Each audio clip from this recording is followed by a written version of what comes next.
بسم اللہ الرحمن الرحیم نحمدہ ونصلی ونسلم علی رسولہ الکریم لا تعتذروا قد کفرتم بعد ایمانکم کروں تیرے نام پہ جاں فدا نہ بس ایک جاں دو جہاں پیدا دو جہاں سے بھی نہیں جی برا کروں کیا کروڑوں جہاں نہیں۔ آج کا یہ ویڈیو کلپ اسپیشلی ایمل ولی خان کے وضاحتی بیان کے جواب میں پیش کر رہا ہوں کہ اس نے اپنے وضاحتی بیان میں غازی فیصل خالد پر اعتراض اٹھائے ہیں اور نعوذ باللہ ان کو جھوٹا اور گستاخ رسول کہا ہے۔ ایمل ولی خان، آپ تو پشتونوں کے مشر اور بڑے اور سردار خود کو گردانتے ہو، چاہیے تو یہ تھا کہ تم تو آج فخر کرتے، آج یہ دعویٰ کرتے تمام اقوام عالم میں کہ الحمدللہ ہم پشتونوں میں ایک ایسے غازی، ایک نوجوان نکلے ہیں جنہوں نے وہ قربانی پیش کی ہے جس پر تاریخ پشتون ناز کرتی ہیں۔ لیکن افسوس کی بات ہے کہ آپ نے الٹا غازی فیصل خالد کو جھوٹا اور گستاخ رسول کہا۔ محترم، آپ سمجھے، اگر غازی فیصل خالد جو کہ ایک غریب ٹیلر ماسٹر کا بیٹا ہے، عاشق رسول ہے اور نوجوان ہے، وہ جھوٹا ہو سکتا ہے، کیسے ان کو تم جھوٹا قرار دیتے ہو؟ تم سچے اور وہ جھوٹا ہے؟ حضور صلی اللہ تعالی علیہ وسلم نے تو خود ارشاد فرمایا ہے کہ جس نے مجھے خواب میں دیکھا ہے اس نے مجھے ہی دیکھا ہے، یقیناً اس نے مجھے دیکھا ہے، کیونکہ میری شکل و صورت شیطان نہیں بنا سکتا۔ اب تم کیسے کہتے ہو کہ وہ جھوٹا ہے؟ اور اگر تیرے دماغ میں یہ بات نہیں آتی کہ غازی فیصل خالد کو رسول اللہ صلی اللہ علیہ وسلم نے گستاخ کو مارنے کا حکم دیا، اس کو پسٹل دیا، یہ کیسے ہو سکتا ہے؟ تو آئیے، یہ تیری اپنی کم علمی نالائکی ہے، ورنہ تاریخ اسلام میں سینکڑوں واقعات اس کے شاہد ہیں کہ اس طرح واقعات صادر ہو چکے ہیں۔ حضور صلی اللہ تعالی علیہ وسلم نے اپنے عشاق کو، اپنے غلاموں کو خواب میں تحفے تحائف عطا کیے ہیں اور بیداری میں بھی ان کے ہاتھ میں وہ موجود رہی ہیں۔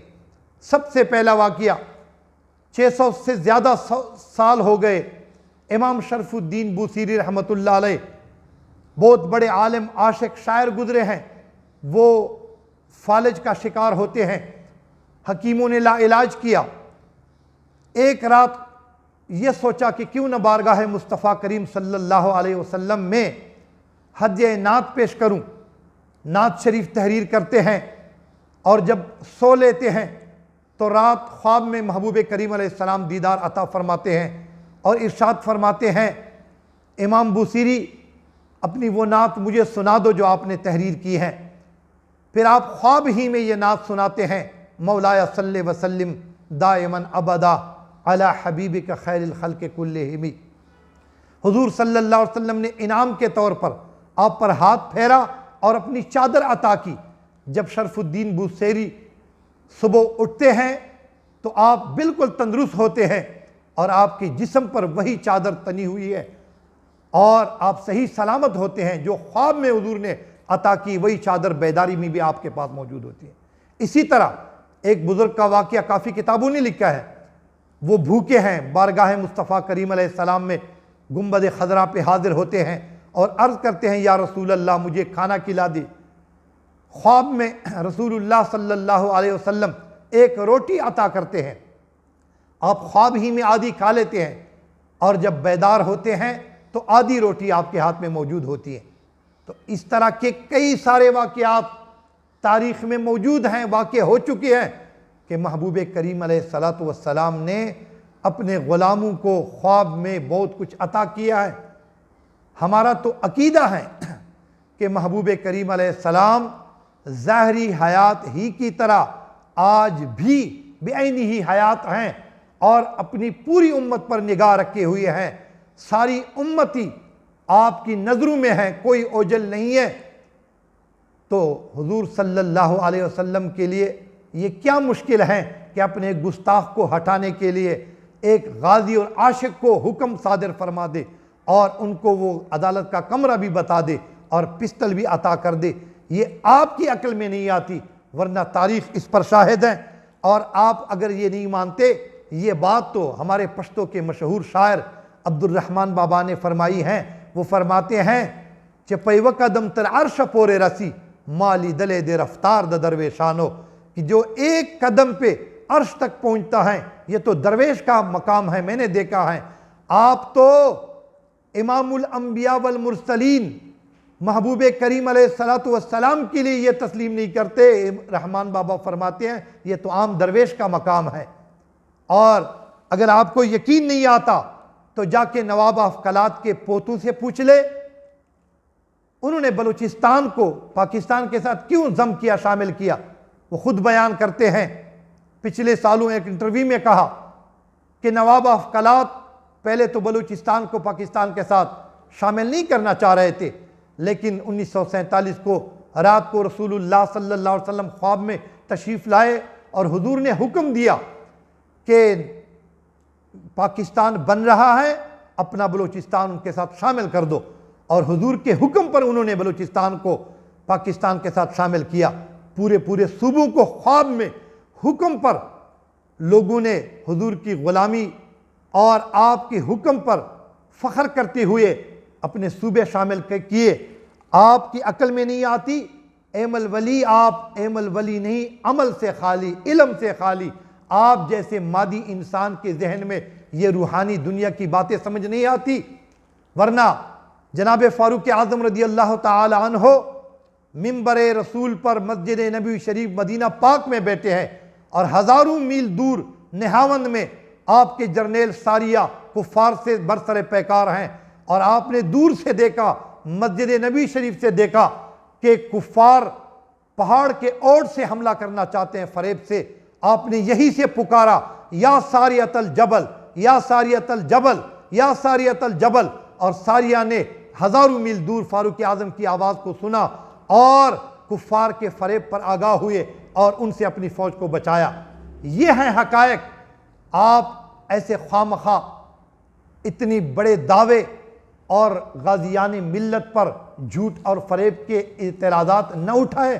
دوسرا اعتراض آپ کا یہ ہے کہ کسی گستاخ کو مارنا یہ فرد واحد کا کام نہیں ہے، یہ ججز اور عدالتوں کا کام ہے۔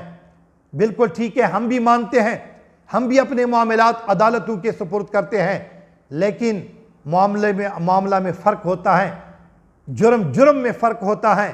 یہ کوئی عام جرم نہیں، یہ ناموس رسالت کا جرم ہے، یہ بہت خاص بات ہے۔ اور پھر 3 سال سے ایک گستاخ رسول نبوت کا دعویٰ کر رہا ہے اور عدالت اس کو سزا نہیں سنا رہی، تو غازی نے یہ فیصلہ نہیں کرنا تھا، پھر کیا کرنا تھا؟ میلو خان، اگر تم ذمہ دار انسان ہوتے تو تم اس طرح بیان جاری کرنے سے پہلے ضرور علماء سے فیصلہ پوچھتے، علماء سے رابطہ کرتے، ان سے مسئلہ سمجھتے کہ آیا گستاخ رسول کو ماورائے عدالت قتل کیا جا سکتا ہے یا نہیں۔ مگر افسوس ہے تم نے یہ بیان جاری کر کے کروڑوں مسلمانوں کے دلوں کو درد اور دکھ پہنچایا ہے۔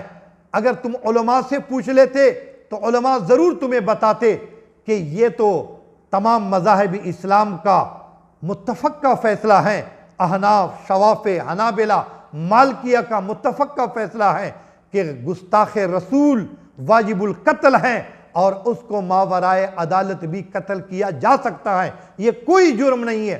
دیکھیں خود رسول اللہ صلی اللہ علیہ وسلم کے زمانے میں آپ کی ظاہری حیات میں اس طرح کے واقعات ہو چکے ہیں اور حضور نے ان کو شاباش دی ہے۔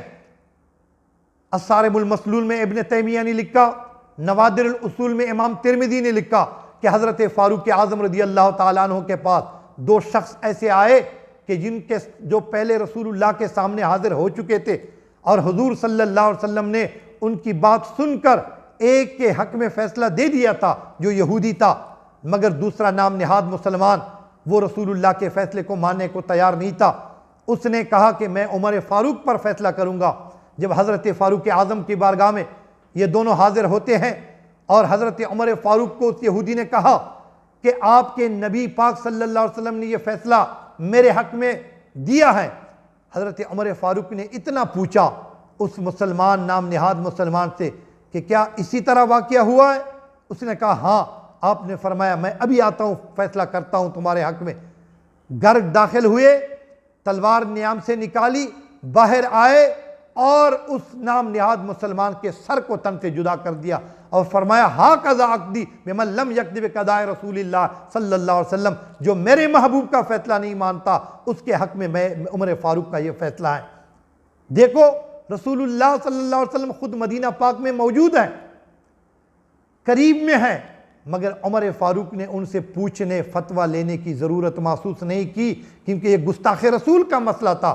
اور پھر جب مقتول کے ورثاء نے رسول اللہ کی بارگاہ میں یہ مقدمہ پیش کیا اور مقتول کی دیت اور قصاص کا مطالبہ کیا تو حضرت عمر فاروق حضور کی بارگاہ میں کھڑے تھے۔ رب ذوالجلال نے فرشتہ بھیجا، وہی بھیجی، فلا وربک لا یؤمنون حتی یحکموک فیما شجر بینہم۔ رب نے فرمایا اے محبوب آپ کی رب کی قسم وہ لوگ مومن نہیں ہو سکتے جو آپ کے فیصلے کو نہیں مانتے۔ عمر فاروق نے جو کام کیا صحیح کیا، برحق کیا۔ عمر فاروق کے حق میں فیصلہ آ گیا، حالانکہ ماورائے عدالت قتل کیا تھا۔ اسی طرح ایک دوسرے صحابی جو نابینا تھے، عمیر بن عدی نام ہے، حدیث کے ساری کتب نے لکھا ہے، انہوں نے نظر مانی تھی کہ اگر میرے محبوب کریم علیہ السلام بدر سے خیریت سے واپس تشریف لائے صحابہ اور رسول اللہ تو میں فلاں گستاخہ عورت اسماء بنت مروان کو قتل کروں گا۔ حضور جب بدر سے تشریف لائے خیریت سے، عمیر بن عدی رات ہی رات اس گستاخہ عورت کے گھر میں داخل ہوتے ہیں اور اس کو جہنم واصل کرتے ہیں۔ فجر کی نماز میں حاضر ہوتے ہیں، رسول اللہ صلی اللہ علیہ وسلم نے نماز فجر میں سلام پھیرنے کے بعد پوچھا یا عمیر اقتلت بنت مروان، عمیر آپ نے اس گستاخہ بنت مروان کو مار دیا؟ عرض کیا یا رسول اللہ حل علیہ فی ذالک شیء، کیا یا رسول اللہ مجھ پر اس بارے میں کوئی جرم ہے؟ حضور علیہ السلام نے فرمایا او عمیر میرے گستاخ کو مارنے کے بارے میں تو دو جانور بھی اختلاف نہیں کر سکتے، آپ پر کوئی جرم نہیں ہے، آپ آزاد ہیں۔ اور رسول اللہ صلی اللہ علیہ وسلم نے اپنے غلام صحابہ کی طرف متوجہ فرما کے ارشاد فرمایا میرے غلاموں اذا احببتم ان تنظروا الى رجل نصر اللہ ورسولہ بالغیب فانظروا الى عمیر بن عدی، میرے غلاموں اگر ایک ایسے شخص کی زیارت کرنا چاہتے ہو جس نے غیب پہ رسول اللہ اور اللہ کی مدد کی ہے تو عمیر بن عدی کو دیکھو۔ اور جب عمیر بن عدی جا رہے تھے فاروق اعظم نے اپنے ساتھیوں سے کہا دیکھو یہ نابینا نے کتنا بڑا کارنامہ سر انجام دیا۔ حضور نے فرمایا عمر لا تقل الاعمى لکنہ البصیر، میرے اس عاشق صادق غازی کو نابینا نہ کہنا بلکہ یہ بڑی آنکھوں والا ہے، یہی تو بینا ہے، یہی تو دیدہ ور ہیں، غازی لوگ ہی حقیقت میں بینا ہوتے ہیں۔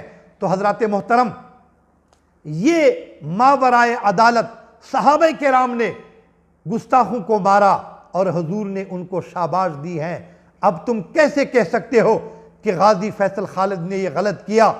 حضور صلی اللہ علیہ وسلم نے تو اعلان کیے من لکعب بن اشرف فإنہ عز اللہ ورسولہ، بارہا یہ اعلان کیے کوئی ہے میرے گستاخ کو مارنے کے لیے؟ اور ایک موقع پہ جب کعب بن اشرف کو مارنے کے لیے اعلان کیا حضور نے تو محمد بن مسلمہ حاضر ہوئے، اپنے ساتھیوں سمیت عرض کیا حضور میں قتل کرتا ہوں، جا کے رات ہی رات اس کو جہنم واصل کیا۔ جب واپس پلٹے حضور صلی اللہ علیہ وسلم ان کے انتظار میں مدینہ شریف میں ٹہل رہے تھے، حضور نے جب ان کو دیکھا تو فرمایا قد افلحت الوجوہ، یہ چہرے کامیاب ہو گئے، یہ غازی کامیاب ہوئے۔ حضور نے تو غازیان کو کامیابی کے سرٹیفکیٹ جاری کیے، اور حتیٰ کہ فتح مکہ کے موقع پر جب حضور نے سارے کافروں کو معاف کرنے کا اعلان کیا، مجرموں کو، مگر فرمایا گستاخوں کے لیے کوئی معافی نہیں ہے، ان کو جہاں پاؤں قتل کرو۔ صحابہ حاضر ہوئے، عرض کیا یا رسول اللہ وہ فلاں ابن خطل جو ہے وہ تو کعبہ شریف کے غلافوں میں چھپ گیا ہے۔ حضور نے فرمایا فقتلوہ، جاؤ اس کو کعبہ کے غلاف ہی میں جا کے مار دو۔ جس کو مجھ سے حیا نہیں کعبہ سے کیا حیا کرے گا۔ اور صحابہ کرام نے اس بدبخت کو مقام ابراہیم اور زمزم کے درمیان قتل کیا۔ تو یہ ہے تاریخ اسلام، یہ ہیں حقائق۔ اب اگر تم یہ بات کہتے ہو، اب بتاؤ تمہارا یہ دعویٰ کہ فرد واحد یہ نہیں کر سکتا، یہ ججوں نے کرنا ہے اور ماورائے عدالت غلط کیا، بتاؤ یہ کیسے صحیح ہو سکتا ہے؟ اگر ایمل ولی، اگر تمہیں عدالت، ادارے اور یہ ججز اتنے ہی عزیز ہیں تو میں بھی تم سے ایک سوال کرنے میں حق بجانب ہوں۔ میں آپ سے سوال کرتا ہوں، اگر تمہیں یہ ججز، یہ ادارے، یہ ملک اتنا عزیز ہیں تو تمہارے دادا باچا خان نے اس ملک کی کیوں مخالفت کی؟ اس نے تو گاندھی کے اس کا ساتھ دیا، پاکستان کے خلاف تحریک چلائی۔